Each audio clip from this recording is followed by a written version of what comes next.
That's right, Stefan. Talk about the NFL draft still to come in the program, but first we start things off with our weekly What It Takes segment.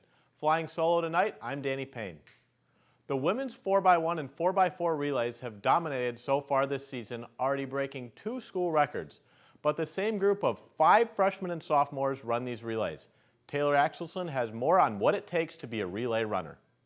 5 young ladies have the potential to become one of the fastest relay teams in Iowa track and field history. Breaking records sounds fun, but it is not easy. It's something about really the team aspect of it. It's just, we do it for each other. Like, yeah, you see us, we're here literally almost dying every day. So it's not always like about fun. It's more about passion. And then the fun comes with the winning. I think we're all competitors, and track and field is a sport where you have to compete. So I guess that's where we find the fun. We like to compete, and winning is a lot of fun, so yeah, that drives us too.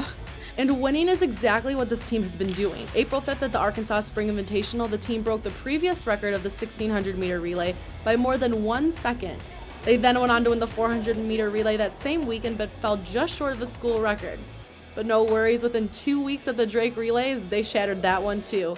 The flexibility of having 5 really fast girls instead of 4 makes them dangerous to competitors. You can switch in and out when someone gets hurt, and I think that only makes us a stronger team. We have 5 girls that can do anything on this team, so it's just like we're like truly sisters, and we're so close, and it's great that we can depend on each other. Like we're not depending on one person.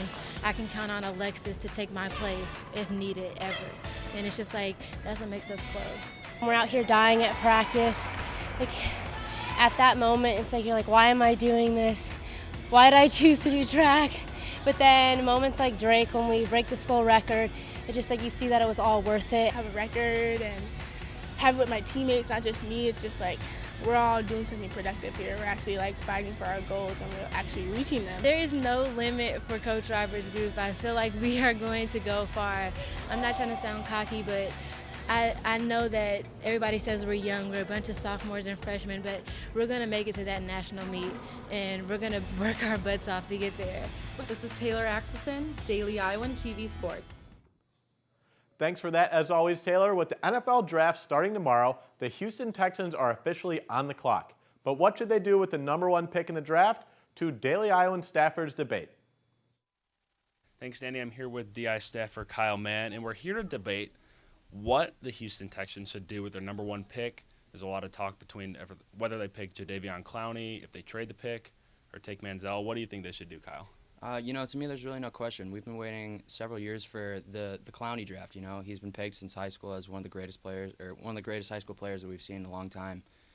He got to South Carolina, and he tore it up for the first 2 years. So he may have been coasting here in this 3rd year, but he was still top 10 in the SEC in tackles for loss. And at the NFL Combine, he measured 6'6" and 266 pounds. He ran a 4.5 40-yard dash and almost jumped 40 inches in the vertical. I'm going to go a little bit different route because the NFL, it's a quarterback league. I believe Johnny Manziel should be drafted because when you take a look at this Texans team, they were 14-2 just a couple of years ago. But if you insert Manziel into this team, he's got a really great offense to work with. You'll have Arian Foster back healthy. Andre Johnson had another great year last year, even though he's getting older. DeAndre Hopkins in his rookie year, had over 800 yards receiving. And then they just re-upped Garrett Graham. Just a prolific playmaker like him just would be too good to pass up, especially in his own home state. And I think it would be a pretty wise pick to insert him into this Texans offense. I think he could do well. For more on this debate, check out the pages of the Daily Iowan tomorrow. Back to you, Danny. And hopefully this weekend we will see some former Hawkeyes like CJ Fedorowicz and Christian Kirksey get their names called in NYC.